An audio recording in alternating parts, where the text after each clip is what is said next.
Hey guys, what's up? It's Jay Berube, and I want to let you know if you are not subscribed to this channel on YouTube yet, then click the subscribe button to subscribe. It doesn't make that noise. I just like making that noise myself. So if you're clicking subscribe and it's not making that noise, then it's not your computer. It doesn't really make that noise. And if you happen to be listening to this on iTunes, Google Play, Spotify, SoundCloud, then just go ahead and subscribe. That way you can get these videos and audios delivered to you as soon as they come out. Let's get into today's video, and it's about influencing the outcome. And I'm talking about any given outcome in any situation. In order to do that, you have to understand human behavior. The way people behave, what they do, okay, there's reasons why we do what we do for everything. And there's mental triggers that surround that. And that's what I'm going to go over and teach you guys about today and how to use those. But in order to influence behavior, okay, we have to understand people. We have to understand why and what motivates people. It reminds me of watching the X-Men movies, and if you haven't seen them, they're out there. I'm sure you've heard of X-Men if you haven't seen any of the movies. But there's a character, Magneto. Magneto, he wears a helmet. He's able to control all metal objects. He can take a metal object or a number of metal objects, and he can have those move on their own or form a different shape. He can control the outcome. He can control the environment, okay? And this is exactly what you're going to be able to do, and this is what you need to do, because once you do this, once you start doing this consistently, you are going to see such massive changes in your business. There's 7 mental triggers that once you understand them and how to use them, you'll be able to influence the outcome of just about any situation, whether it's a business relationship, significant other, or just somebody that you meet. You'll be able to influence the outcome of these situations. Now, the first one is, it might be the most important or the most overlooked, and that's authority. Authority is being able to set expectations, lead the client, have superior market knowledge. And what I mean by superior market knowledge isn't, being all into the numbers and knowing exactly what's going on with your market stats. You don't have to get super analytical. It's not about that. It's about displaying the idea that you know exactly what you're talking about. They can feel certainty and you're confident. They can feel certain. Okay, which is one of the 6 basic human needs. One of those needs is certainty. We need to feel secure that we are in the right hands, that the person who we're hiring is capable, not just capable. I mean, what does capable mean? Capable means that that person can handle it. No. It's about more than that, because if you can just handle it, well, why should somebody hire you? They want an authority, somebody who has market knowledge, can set the expectations, can make them feel certain, can lead them to where they need to be. Because most sellers, they don't know how to sell real estate. That's just not what they do. Let's say your seller is a banker. Okay, they know how to bank, whatever they do in the banking industry. That's what they know how to do. If they're a doctor, they know how to doctor people. That's what they do. But you're the real estate agent. You're the one that they're hiring. And when you can set expectations with someone and they can view you as the market expert, this is going to take you so far. Now, think about this. You're sitting down, getting a listing signed. They just sign. Then this is what happens next. Well, actually, that's what you say. Mr. and Mrs. Seller, it's so awesome that we're working together. You're going to love it. Let me explain to you what happens next so that there's no surprises. And then you lay out your system of your assistant that's going to call them, ask them a few other questions, when the sign's going to go in the yard, when the lockbox is going to go up, when the home's going to be marketed, what communication they can expect throughout the listing process, like all of these things that happen throughout the sales cycle. Now, that's dangerous too if you don't have these processes in place, but you claim that you're going to do these things because you have to do them, okay? So once you are able to be the authority, set the expectations, make sure that you actually follow through. So important. The second mental trigger out of the 7 mental triggers is reciprocity. If you don't know what reciprocity is giving back to someone after you give to them. Let me give you an example. You hear me talk about value and benefit all the time. When you give someone value on the phone, or when you give a benefit, let's even make it even simpler. Benefit question. That's something I talk about all the time. Benefit question is an example of that is, in order to net you the most money, we need to set an appointment when is going to be the best time, Tuesday at 4 or Thursday at 6. So I'm giving them benefit first, netting them the most money. So like what's going to work for them, and then asking for the appointment. So benefit question. You see what I'm doing? Same thing with value with a for sale by owner. We bring value add resources to them because they want to give reciprocity. They want to give back. Anytime, think about somebody giving you a gift. If somebody gives you a gift, in a way, you kind of feel a little guilty, right? And it's not really just guilt, but maybe it is. You feel guilty, and it's like, geez, I want to find as many ways as I can to give back to this person, okay? It's the same thing. It's the same thing with sellers. It's the same thing with buyers. People want to give back when they receive. That's how important it is to give, because it's not just about giving value because we're giving service to people and we love them, okay, which that is the goal. I mean, that's why we do what we do, but there's more to it, and that's the law of reciprocity, the second mental trigger. Now, don't be shocked if they're shocked when you start giving value to them, because they're just not used to it. They're not used to most people giving to them first. But once you give to them, watch how quickly it comes back. Okay, mental trigger number 3, trust. Okay, now trust me, I gotta take a sip of water. Hold up. Everybody wants someone that we can trust. Every relationship is based on trust. There's trust, respect, and communication. These are 3 pillars in my family that everybody in my family, my kids, me and my wife, we abide by. Now, people are skeptical nowadays.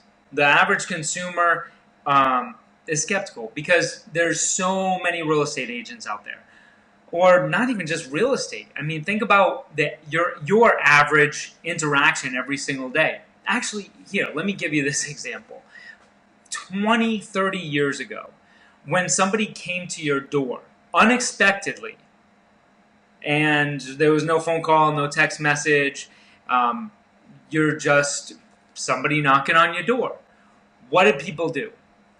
They'd jump up out of the couch, and they'd say, "Oh my God, somebody's at the door! No kidding, who's at the door? I don't know." And husband and wife would push themselves out of each other's way to get there.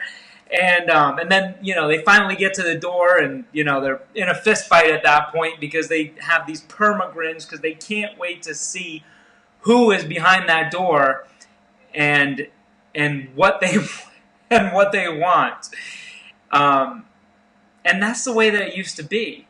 But nowadays, what happens if somebody knocks on your door unexpectedly? What happens? You go, you get your gun, and you start asking whoever you're with, you're like, who the hell is at the door? Did somebody text you? Are you expecting anybody? Did somebody call you? Like, what's going on? Do we have an appointment we forgot? No, I don't know, Sally. You know, like, I got this. You sit down. I got this. And then the hero husband goes to the door, and he looks over, and he just sees that it's either a Jehovah's Witness or a real estate agent door knocking or something like that. And he's like, okay, close call. That's the difference between trust. Okay, like, we were able to trust people so much more when we were able to trust people so much more. When this world was more conducive for that happening. Well, we can't now. It's more difficult to trust people. So trust is so important. You have to develop a level of trust, and you have to know that this is really a key mental trigger within the eyes of any consumer, anybody you're selling your products or services to. All right, number 4. Number 4, I almost forgot which number we're on. Number 4 is likability. Likability. Now, most of you are in real estate because you are very likable, which is awesome. Okay? I like being around you guys because real estate agents, typically, the ones that want to serve at a high level, you guys that are watching this video, have a good general demeanor and develop rapport with people. This is where most agents get a bulk of their business. So, likability, think about it as rapport. Being able to just compel someone to want to know a little bit more about you and just making a good impression. How else can you be likable? Energy and enthusiasm, asking questions, listening to people, repeating what they say. These are ways to be likable. Everybody wants to be liked, and everybody wants to be around other people who they like. All right, mental trigger number 5 is community. Community.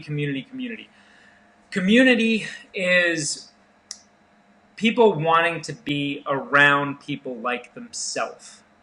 Okay, we want to be in an environment. We all do. We want to be in an environment where we identify with those people in a big way. So think about this. When someone moves to an area, let's talk about immigration, okay? Someone, and I'm not talking about the hot topic of, recent immigration. I'm talking about historically people migrating to the U.S. People that migrate to the U.S., let's say from Greece. If there's a lot of people come from Greece, usually they will populate in a certain area, and then those other people in Greece will populate in that area as well. I can tell you where I'm from in Massachusetts, a little place called Fall River, Mass. A lot of Portuguese people. And the Portuguese people are a lot of migrants, immigrants, right? And they first and second generation, and when they come, I don't know why I'm doing this with my hand. I'm like, when people come, like that's how they move with their hand like that. But when people move to the U.S. from Portugal, a lot of those people ended up in Fall River because they wanted to be around other Portuguese people that share the same values and people that are like them. This is community. People want to be a part of something. They want to be a part of a community. Now think about someone who moves to a certain neighborhood. They might know other people in that neighborhood. They might have friends already or family in that neighborhood. When people move to another state, it's the same thing. Do most people, let's say Florida, transient state, do most people that move to Florida from Chicago, do they usually know someone that lives or has a place in Florida? Yeah. They're not moving to New Mexico because they have tons of friends that live in New Mexico. This is community, the idea of community. When you understand community and how important it is for someone, then that just reflects in the questions that you ask and in what is going to be important for them. So community, that's number 5. So far, guys, 7 mental triggers. Number 1, authority. Setting expectations, leading the client, market knowledge. Number 2, reciprocity. People want to give back. You give them value. You give them benefits. They want to give back to you. It's just human nature. Number 3, trust. Do I need to say more about trust? We need to trust people, and people need to trust us. It's important. Number 4, likability, which is equivalent to rapport. Number 5, community. Number 6, scarcity. Most of us, we do the complete opposite of what is what is a mental trigger and what is going to cause people to want to do business with us. And we make ourselves so readily available. And that's okay. I mean, we want to be available for people. We want them to know that we're available and that they are important to us, which is really the more important thing. They want to know that they are important to us. Okay? So as long as they know that, you can be selective with your time. So let me give you an example. You get the text message from a buyer and they say, I want to see this property tonight at 6 o'clock. Can you make it happen? If you every time just jump at the chance to show a buyer property or just react in any situation where somebody is calling upon you, they're not going to see you as providing a service that is highly sought after, because you're able to free yourself up at any given moment for them. You likely might be their only client. Now, you do want them to feel like they are your only client, but you have to do that in a way where they also know you're doing a lot of business, but they are your top priority. You guys see what I'm saying there? Scarcity. You're busy. You have to give people options. If someone says, hey, I want to go see that property at 6.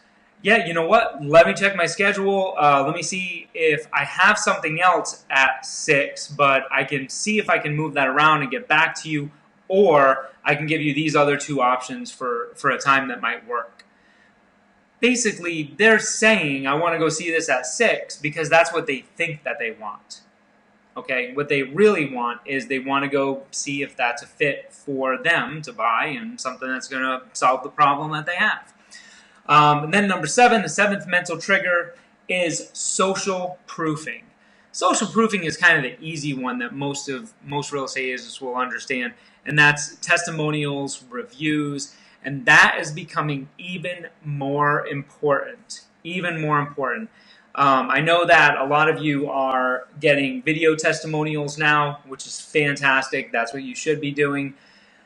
People want to see those things. They want them on your website. They want to see written testimonials and reviews, all of these things. Now, if you're not collecting those as of yet, you need to start, because people are choosing more and more who they're going to work with based on the amount of reviews and the quality of those reviews. Social proofing, so important, okay? So focus on that. And there you have it. Those are the 7 mental triggers. The first one, authority. 2nd, reciprocity. Number 3, trust. 4, likability. 5, community. 6, scarcity. And 7, social proof. Once you understand these and you can use these on a day-to-day basis to influence your customers in the decision-making process, your business will start to explode. If you guys love these videos, subscribe, click below, click on the link, the subscribe button below, and you'll get these in your inbox all the time.